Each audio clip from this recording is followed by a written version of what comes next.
जय हिंद, नमस्ते, वेलकम प्यारे साथियों। कैसे हैं आप सभी का स्वागत है आपके अपने चैनल RW वाला पर। और आज की क्लास आप लोगों के लिए यूपी पुलिस कांस्टेबल री एग्जाम के लिए प्रैक्टिस सेट नंबर आज ये आपकी क्लास होने वाली है।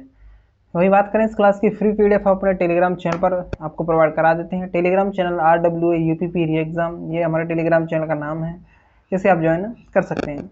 तो शुरू करते हैं बिना टाइम वेस्ट किए। उससे पहले यदि वीडियो को लाइक नहीं किया तो लाइक, शेयर और चैनल को सब्सक्राइब करना बिल्कुल भी ना भूलें। तो चलिए स्टार्ट करते हैं आज का वीडियो।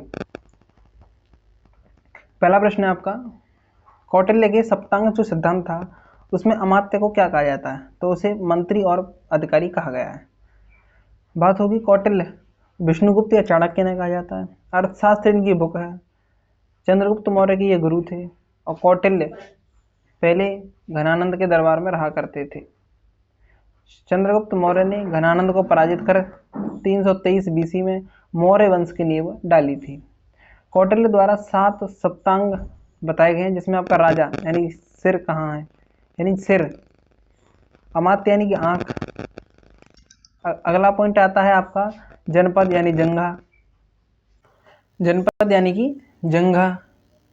आपका दुर्ग यानी कि बाह, कोश यानी कि मुख, दंड यानी कि सेना या बल, जिसे मस्तिष्क से संबंध ये होता है, और मित्र अर्थात कान। ये 7 अंग इन्होंने बताए हैं।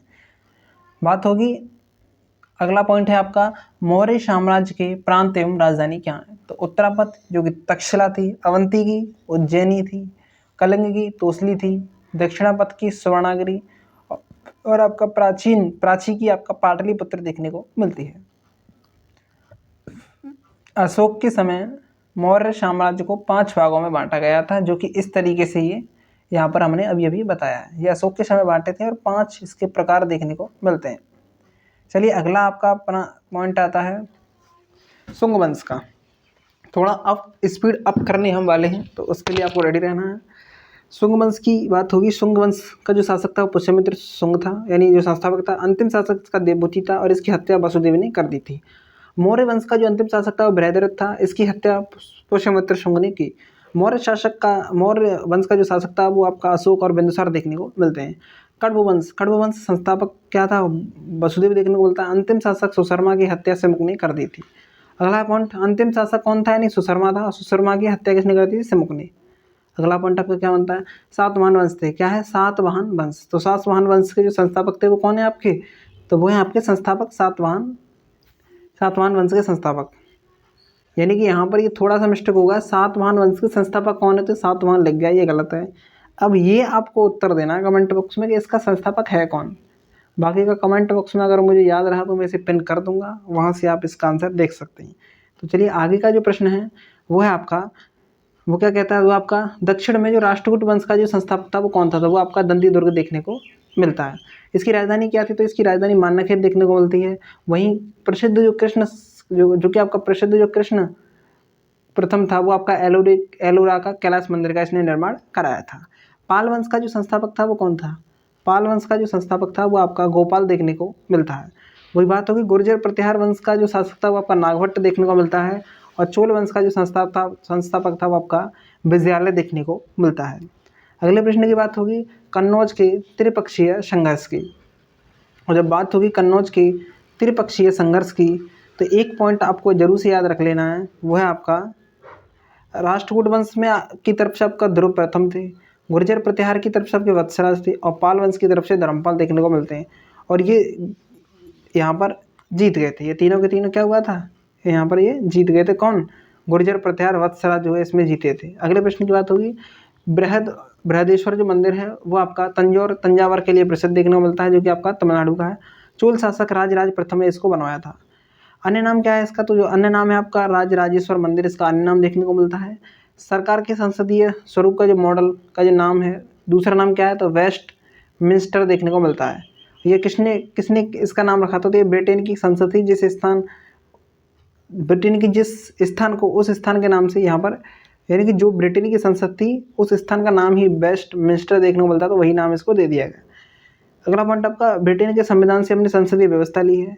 ब्रिटेन के संविधान से हमने एकल नागरिकता ली है, विधि का शासन लिया है, और राष्ट्रपति पर जो औपचारिक प्रधानता है वो भी हमने ब्रिटेन के शासक से ही ली है। अगला आपका प्रस्तावना में महान आदर्शों का जो उल्लेख है वो कहाँ से हुआ है, तो 5 प्रकार की स्वतंत्रता है इसमें, 2 प्रकार की आपका समानता जिसमें आपका अवसर की समानता और प्रतिष्ठा की समानता देखने को मिलती है। ये 3 प्रकार का इसमें न्याय है जिसमें सामाजिक, आर्थिक और राजनीतिक न्याय देखने को मिलता है। प्रस्तावना क्या कहती है, तो प्रस्तावना कहती है आपका विचार, अभिव्यक्ति, विश्वास, आस्था, धर्म और आपका उपासना का स्वतंत्रता का उल्लेख यहाँ पर किया गया है। अगला आपका प्रस्तावना की जो राजनीतिक जन्म कुंडली है, के मुंशी ने इसको कहा है। वही साथ ही बात होगी आत्मा, ठाकुरदास भार्गव ने कहा है प्रस्तावना को। परिचय पत्र इसका नाना पालकीवाला ने कहा है। और विचारों को जानने की कुंजी, मुख्य नोट, ये आपका अर्नेस्ट बॉर्कर ने इसको कहा है। संविधान का जनक कौन है, जेम्स मैडिसन संविधान के जनक हैं। क्योंकि भारतीय संविधान के जनक कौन है, तो डॉक्टर बी आर अम्बेडकर। अगले पॉइंट की बात होगी आर्टिकल जो आपका 15 है वो क्या कहता है, तो आर्टिकल 15 आपका कहता है कि जाति, वंश, धर्म, लिंग, जन्म स्थान के आधार पर भेदभाव नहीं किया जाएगा, ये यहाँ पर हमें बताता है। अगला क्या कहता है आपका आर्टिकल 17 आपका अस्पृश्यता का अंत हमें बताता है। आर्टिकल 19 क्या कहता है, तो अभिव्यक्ति की स्वतंत्रता देता है। और आर्टिकल 21 आपका जो श्रमिक हैं, श्रमिकों के लिए जो मानव गरिमा के अनुकूल जो जीवन की सुरक्षित करने के लिए अधिनियमित जो आपके सामाजिक कल्याण और श्रम कानूनों का पालन सुनिश्चित करने के लिए बाध्य इसको माना जाएगा, ये यहाँ पर बताया गया है। अगला क्या कहता है आपका, अगला कहता है हेबियस कॉर्पस। हेबियस कॉर्पस क्या है, बंदी प्रत्यक्षीकरण। क्या है, बंदी प्रत्यक्षीकरण, यानी कि याचिका का अर्थ है सशरीर पेश किया जाए। आर्टिकल 32 के तहत सुप्रीम कोर्ट इसे जारी करता है और आर्टिकल 226 के तहत हाई कोर्ट इसको जारी करता है। हाई कोर्ट सुप्रीम कोर्ट के द्वारा 5 रिट जारी की जाती हैं जो कि आर्टिकल 32 में बताई गई हैं। अगला पॉइंट आपका बनता है आर्टिकल 43 मजदूरों को उचित मजदूरी। आर्टिकल 44 समान नागरिक संहिता। आर्टिकल 45 आपका 6 वर्ष से कम आयु के बच्चों की देखरेख एवं प्रारंभिक शिक्षा राज्य करेगा। प्रथम राज्य गोवा है पुर्तगालियों के समय क्या समान नागरिक संहिता लागू करने वाला, क्योंकि बात होगी आज़ादी के बाद उत्तराखंड ने इसे लागू कराया और 2014 में अधिनियम बनाया था इसके लिए। इसमें बात होगी जो आपके 5 रिट हैं वो आपका एक तो आपका बंदी प्रत्यक्षीकरण हुआ, दूसरा आपका परमादेश, तीसरा आपका उत्प्रेक्षण, चौथा आपका प्रतिषेध और अधिकार परीक्षा भी इसी के अंतर्गत आता है। अगले प्रश्न की बात होगी साथी आर्टिकल 42 की। जैसे ही आर्टिकल 42 की बात होगी तो आर्टिकल 42 में आपका मातृत्व अवकाश, एक कामकाजी महिला को नियोक्ता के सभी मातृत्व लाभ प्राप्त किए जाएंगे। धुआंधार जलप्रपात नर्मदा नदी पर बना हुआ है, एमपी के जबलपुर में भेड़ा घाट पर यह बना हुआ है। सरदार सरोवर बांध इसी से जुड़ा हुआ है। बात होगी महानदी हीराकुंड बांध पर महानदी देखने को यानी कि महानदी पर हीराकुंड बांध देखने को मिलता है। अगला प्रश्न है आपका किस नदी का उद्गम पश्चिमी घाट से होता है, तो मांडवी नदी का कर्नाटक में देखने को मिलती है। लूनी नदी का उद्गम अजमेर के अरावली क्षेत्र नागापाड़ी से और बनास जो नदी है उसका उद्गम राजसमंद जिला राजस्थान के अरावली क्षेत्र की खमनोर पहाड़ी से होता है। भारत की सबसे बड़ी मीठे पानी की झील बुलर झील है। सबसे बड़ी खारे पानी की झील चिल्का झील, लैगून झील जो कि उड़ीसा की देखने को मिलती है। भीमताल झील आपका उत्तराखंड की देखने को मिलती है, जो कि बड़ा पानी उमियम झील आपका मेघालय की देखने को मिलती है। कौन सी भूकंप तरंगें अनुदैर्ध्य तरंगें होती हैं, तो प्राइमरी तरंगें होती हैं, ये सबसे तेज होती है, ठोस में सबसे ज़्यादा देखने को मिलती हैं क्योंकि द्रव में और गैस में इस तरीके से प्रभावित होती हैं। भूकंप आने पर रेडॉन गैस की मात्रा बढ़ जाती है और सबसे ज़्यादा विनाशकारी तरंगें धरातलीय तरंगें यानी लव तरंगें होती हैं। अगले प्रश्न की बात होगी सुंडा जलप्रपात जावा और सागर और हिंद महासागर पर। मलक्का जल संधि आपका अंडमान निकोबार और दक्षिण चीन सागर पर देखने को मिलती है, जबकि पाक जल संधि आपका मन्नार की खाड़ी और बंगाल की खाड़ी और कुक जल संधि दक्षिण प्रशांत महासागर और तस्मान सागर में देखने को मिलती है। भारत की सबसे बड़ी प्रायद्वीपीय नदी कौन सी है, गोदावरी है, 1465 किलोमीटर लंबी है। दक्षिण भारत की गंगा या बूढ़ी गंगा गोदावरी को ही कहा जाता है। सब इसके किनारे जो बसे हुए शहर हैं वो कौन कौन से, तो संभाजी नगर है एक, तो आपका संभाजी नगर, निजामाबाद, नासिक और राजसमंदरी देखने को मिलती है। हार्नबिल महोत्सव की बात होगी तो 1 दिसंबर से 10 दिसंबर तक ये चलता है। नागालैंड में पक्षी के नाम पर, यानी कि जो आपका हॉर्नबिल महोत्सव है ये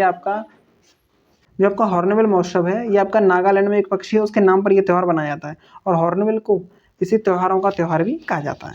किस त्यौहार को विजय उत्सव के रूप में मनाते हैं, तो हम्पी महोत्सव है जो कि कर्नाटक का है। दक्षिण भारत की गंगा कावेरी को कहा जाता है, जो कि बात होगी आपका महासागर मेला आपका गंगा सागर मेला वेस्ट बंगाल में मनाया जाता है।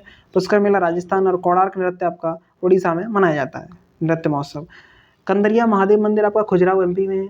यहाँ गर्भगृह अनुष्ठानिक जो पूजा का स्थान है जहाँ केवल राजा और उनके परिवार के लोग पुजारी एकत्रित होते थे। ये अगला पॉइंट आपका यह मंदिर नगर शैली तथा शिव को समर्पित है। यह जो मंदिर है नागर शैली में बना हुआ है और शिव को समर्पित है। वही बात करें इसका अगला पॉइंट, तो इसे चतुर्भुज मंदिर भी कहते हैं। 1986 में विश्व धरोहर में ये शामिल किया गया। ऐरावतीश्वर का जो मंदिर है वो कुंभकोणम तमिलनाडु दक्षिण भारत में है। द्रविड़ शैली में बना हुआ, 12वीं शताब्दी में मिला, चोल शासक राजराज सेकंड ने बनवाया। 2004 में विश्व धरोहर में से शामिल किया गया था। अगले प्रश्न की बात होगी, पहली महिला न्यायाधीश अन्ना चांडी की आत्मकथा ही है, इसका नाम ही आत्मकथा है। भारत की पहली महिला मुख्य न्यायाधीश लीला सेठ। सुप्रीम कोर्ट की पहली महिला न्यायाधीश मीरा साहेब फातिमा बीवी देखने को मिलती हैं। आत्म वृत्तांता आत्मकथा ये किसकी है, तो मणिलाल ननू भाई द्विवेदी की है। मज्जा मल जल माची ये चित्रकथा ये किसकी है, शांताबाई कांबले की। और एंती कथा आपका कमला सुरैया की देखने को मिलती है। विश्व जल दिवस आपका 22 मार्च को मनाया जाता है। साथ ही बात होगी आपके अगले प्रश्न की, तो विश्व पियानो दिवस आपका 29 मार्च को मनाया जाता है। विश्व व्हेल दिवस आपका 18 फरवरी को। समुद्री दिवस आपका 5 अप्रैल को। और विश्व वन दिवस आपका 21 मार्च 1972 में ये मनाया जाता है। 1972 में अंतर्राष्ट्रीय वानिकी दिवस के रूप में इसकी शुरुआत की गई थी। अंतर्राष्ट्रीय अहिंसा दिवस 2 अक्टूबर को मनाया जाता है। और आपका एकता दिवस आपका 31 अक्टूबर को मनाया जाता है। अगला प्रश्न आपका, बॉम्बे स्टॉक एक्सचेंज की स्थापना 1875 में। एशिया का सबसे पुराना स्टॉक एक्सचेंज है ये। और बॉम्बे स्टॉक जो एक्सचेंज है इसमें पहला एक्सचेंज ट्रेडेड इंडेक्स डेविएटिव देखने को मिलता है। और कॉन्ट्रास्ट कारोबार किस वर्ष से हुआ था, तो ये 2000 में इसको शुरू किया गया था। जीएसटी बिल कितने टैक्स स्लैब वर्गीकृत हैं, तो 4 हैं, 5, 12, 18 और 28%।